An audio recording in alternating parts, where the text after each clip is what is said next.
we're building a self-sustaining machine here that we get to use to build it faster for itself. Absolutely. I mean, you take a look at, 400 gig, 800 gig, 1600 gig, 3200 gig. That's the connection speed between all those clusters of GPUs, right? And they keep going up. Today, the standard's 400.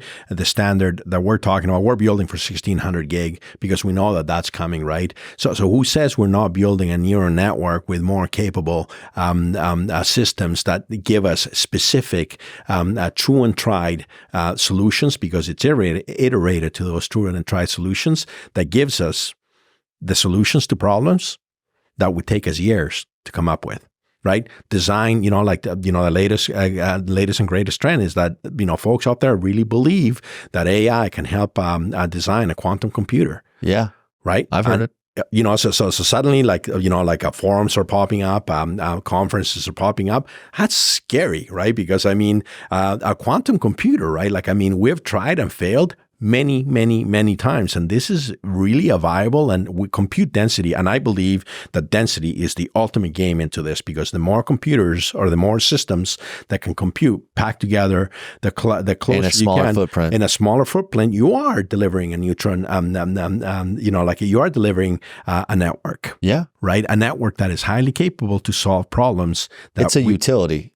Right. Correct. You're creating another utility that's as important as power and plumbing itself.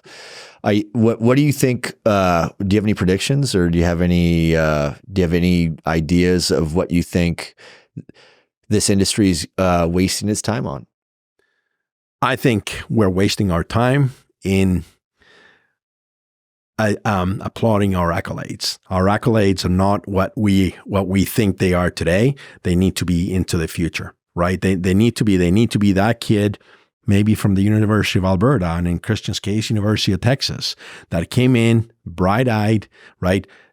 Not knowing that he was going to be the creator, or she was going to be the creator of PUE, one of the simplest, most elegant metrics that, no matter how we try to replace it, we always go back to, right? That's what standardizing with more metrics. Yeah. Is that what you're talking about? Standardizing with more metrics, simpler metrics. Okay. Right? Don't complicate it, right?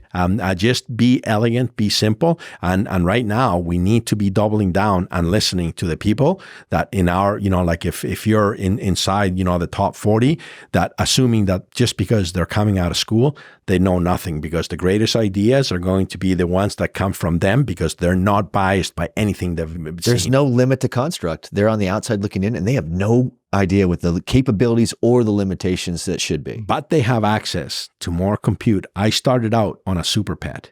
Did you really? I did, right? On an Apple super pet, right? Today, I love my Surface. I think it's a well-built portable product, super capable, right? These kids, they grew up with iPads or Androids in their hands. So they're coming in open mind, with more resources than we could ever have imagined. We need to make them, we need to listen to them. So it's funny that you say that, because that's the genesis behind my push, right? I feel like the industry won't be able to, I think that there's so many cool industries. The energy vertical still has a lot of cool things that are going on. Healthcare has a lot of cool things that are going on. A lot of commercial and industrial groups that are doing a lot of cool things for distribution. For us to go hire talent and recruit talent that would otherwise want to go work for Tesla or a SpaceX, maybe, we need to get those big fat brains of kids at Stanford or the kids at Cornell, like Chris went, or like Christian went, or wherever they go. I don't care. Or coming from the fleet. If you're former military like me, there's a lot of talented people that come from the military that could either apply that skill set right back into the trades, which would contribute to our industry, or right into the industry in general. I think construction will one day become one of the coolest jobs that most kids will hopefully get into, because they get to build, and they're literally building something of significance to community, to society, and humanity by building the sky for the cloud or the home for AI.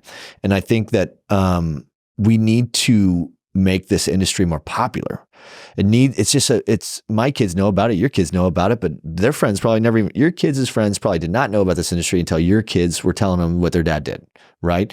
And a lot of us that got in this industry, even your story, you didn't get in this industry. Well, back in that time, there wasn't really an industry. They called it, it was still taking shape and arriving, but we're still in its infancy.